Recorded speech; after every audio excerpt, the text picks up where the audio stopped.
What's going on, everybody? Welcome into another game day update. I am all smiles because I'm so happy to be joined by Brooke Olzendam, the courtside reporter for the Portland Trail Blazers. How are you today? Good. I'm all smiles to be talking to you. Isn't that funny? Isn't that ironic? We're both all smiles. Yes, I'm so excited to do this. It's become a game day tradition, and so it wouldn't be right if we didn't. Perfect. Well, I'm so happy because we play each other, it seems like 25,000 times a year. Yes. So this is the second of 4 games this year. The first one, you guys got the better of us. It was 116-96. And it was Ja and Dame, which I think is a storyline that we continue to have. They were both the leading scorers of the team. They both had 10 assists each and 6 rebounds. But Ja did not make the trip. He is in COVID protocols right now. So when you're looking at the Portland Trailblazers now going up against a Ja-less Grizzlies, how does that change the way they approach it?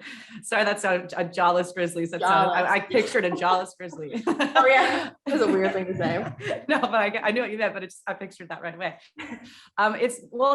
So Dame, was out for a while. He had the ab injury, and the last game was his first game back. Or 2 games ago was his first game back. And so he's the ab like night and day. I mean, he said it was painful to get the shot, but then afterwards he felt like a new man. He's like, I feel like I'm gonna start playing like I did before actually he said like last year, because that was bothering him last year as well. So he's looking forward to playing without that pain. And it's going to be interesting to not have Ja out there, because that's what I think of when I think of that matchup. We talk about it all the time. So it'll be interesting. But Dame, hasn't been scoring at the level that he did last year in previous seasons, and he's getting there. He said he's starting to feel a rhythm. So he's been finding teammates more. And in that game you just mentioned, he had 10 assists, and almost 10 assists. He's been trying to look for his teammates more as his shot comes back.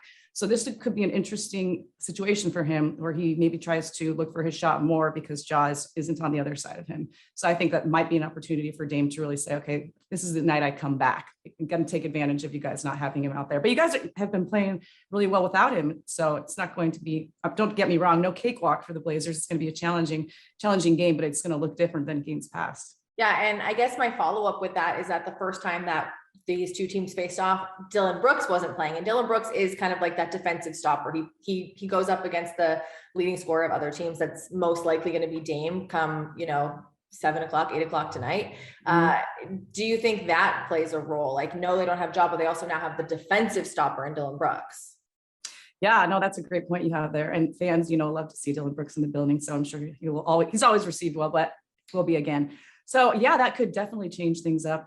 Dame, he can score, but when there's a lot of bodies on him, which has become, pretty common every night, again, other guys can get going. And we've seen with the Trailblazers, the younger guys have really come on strong this season. Our second unit has been playing well. And Nasir Little he dealt with injuries last year. He's been playing great. Anthony Simons has found his shot and is super confident. He's backup point guard. So I think that if Dame feels like he's not able to get the looks he wants, some other guys, like we've seen recently, have really stepped up. And then we have Ben McLemore, who had a fantastic game a couple games ago. So it's always plays well against us too. Really? Everyone's like, is he getting payback or something? Like, he always plays really well against the Grizzlies. Well, he's having more opportunities with all these guys out. There was one night we had, I think, started off with 4 guys out, 2 starters, and then the 5th left halfway through. So Ben's got a lot of minutes, and he took advantage of them. He's a great guy too. He's all smiles, and he's just happy to have this opportunity. So there could be other guys then if Dame feels all the pressure, which we see night in and night out. Yeah, and you mentioned your bench, playing well. Our bench has also been on fire. So this could be a team, or it could be a game where the depth really comes into action here, and we get like strong minutes from that 6 to 9 guys. So that's kind of an exciting thing to look at. If you are a casual fan, let's say, and you don't know much about the Portland Trail Blazers, you're watching this from the Grizzlies side, who are the guys on your second unit to look out for? Well, at the beginning of the season, it definitely would have been Anthony Simons, Nasir Little, but with the injuries, like CJ McCollum's not playing. So the starting lineup has changed. So some of those guys that were coming off the bench are now starting every once in a while. So it looks a little bit different, but definitely Anthony Simons, who was a knockdown 3-point shooter last year. And that was his shot. And it still is his shot, but he has been really pushed to drive more. He's crazy athletic. to, get in the paint, and he's been doing that. So he's more of not just a 3-point threat anymore. He kind of can do everything. And again, a confidence level, like our head coach, Chauncey Billups, is really, really connected with the young guys and the guys coming off the bench, because he always says, I've been on all these guys. I was the best player on my team. I was the guy coming off the bench. I was the guy at the end of the bench not playing. So he really understands kind of where they're coming from. And so he's really challenged them to say, come out of your comfort zone. And when you're out on the floor, give it your all. And I want to see the energy and effort. And if you can give me that, that's all I'm asking for. So the confidence is high with Anthony, which is great to see.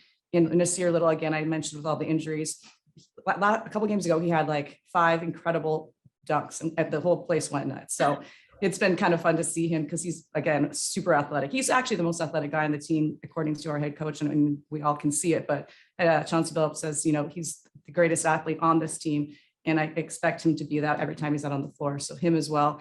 And unfortunately, like I said, some injuries, but so I'm not really sure who's going to be starting. It could be, it has been Tony Snell, who usually comes off the bench. Nasir did get a start a couple of games ago. So it could look a little bit different than the bench in past games, but they still have, a lot of firepower. And it's fun to root for those guys, when they're out on the floor and they really are like, yes, this is my moment. I'm taking advantage of it. So that's a great storyline too.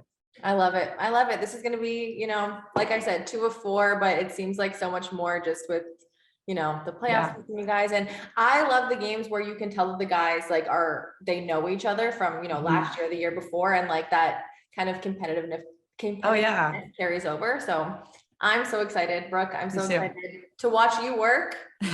Watch you work. Isn't that a song? Yeah, watch me work. Perfect. Well, I'm going to be watching you work. Good luck tonight, and thank you so much for your time. Of course. And won't I be seeing you in like 4 days? We get to meet in person for the first time.